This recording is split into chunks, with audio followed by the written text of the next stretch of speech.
In the heart of a sunlit village, nestled between the rolling hills of Igalaland, the air was alive with anticipation. The rhythm of life was changing, quickened by the preparations for the grandest event the community had seen in years: a wedding. This was no ordinary wedding.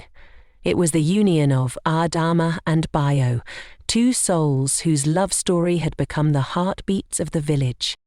Ali Abba stood beneath the ancient baobab tree, her silhouette framed by the golden hues of dawn. She held a small calabash filled with palm oil, ready for her morning ritual. The tree was sacred, its roots woven deep into the stories of her ancestors.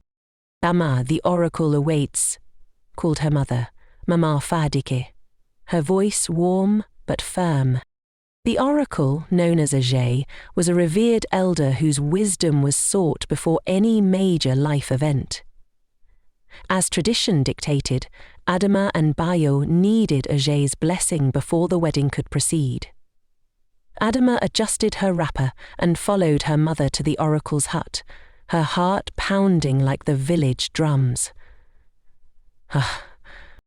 Ajay's hut was dimly lit, the air thick with the scent of burning herbs. The oracle sat cross-legged, her eyes clouded but piercing.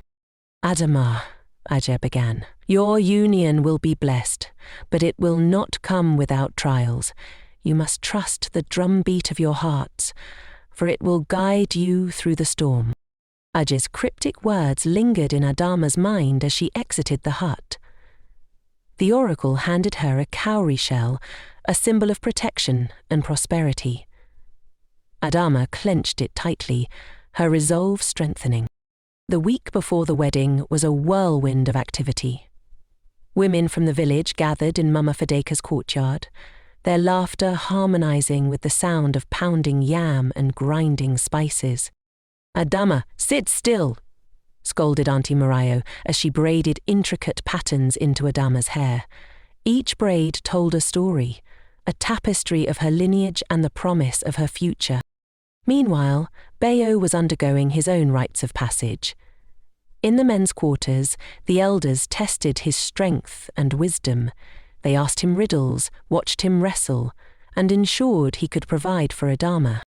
Marriage is not for the weak, said Baba Olab, Bayo's father, handing him a carved walking stick. This is a symbol of your journey. Use it wisely. 3 days before the wedding, the village hosted the Masquerade Dance, a vibrant celebration where spirits of the ancestors were believed to bless the couple. The masquerades, adorned in elaborate costumes of raffia and beads, danced with wild abandon, their movements echoing the drumbeat. Adama and Bayo joined the dance, their steps synchronized as if guided by unseen hands. As they danced, a sudden downpour drenched the gathering. The villagers cheered, interpreting the rain as a sign of divine blessing. Adama looked at Bayo, his eyes shining with joy, and she knew they were destined for greatness. On the eve of the wedding, Adama's grandmother, Mama Teni, presented her with a handcrafted necklace of coral beads. This was given to me on my wedding day, Mama Teni said, her voice trembling with emotion. It carries the strength of the women who came before you. One was confirmed for women. Adama knelt to receive the necklace, tears streaming down her face. She felt the weight of tradition and love enveloping her, preparing her for the journey ahead. The wedding day dawned bright and clear.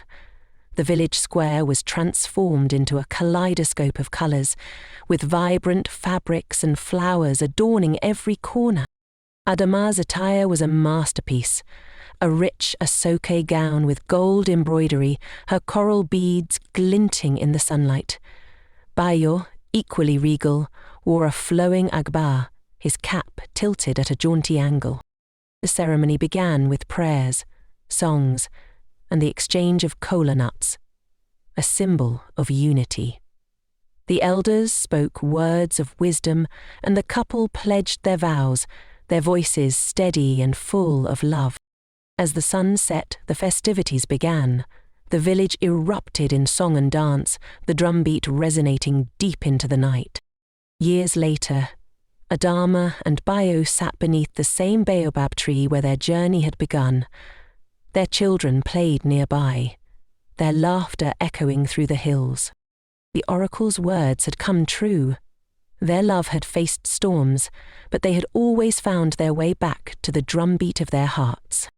And so the rhythm of life continued, carried forward by the legacy of love and tradition.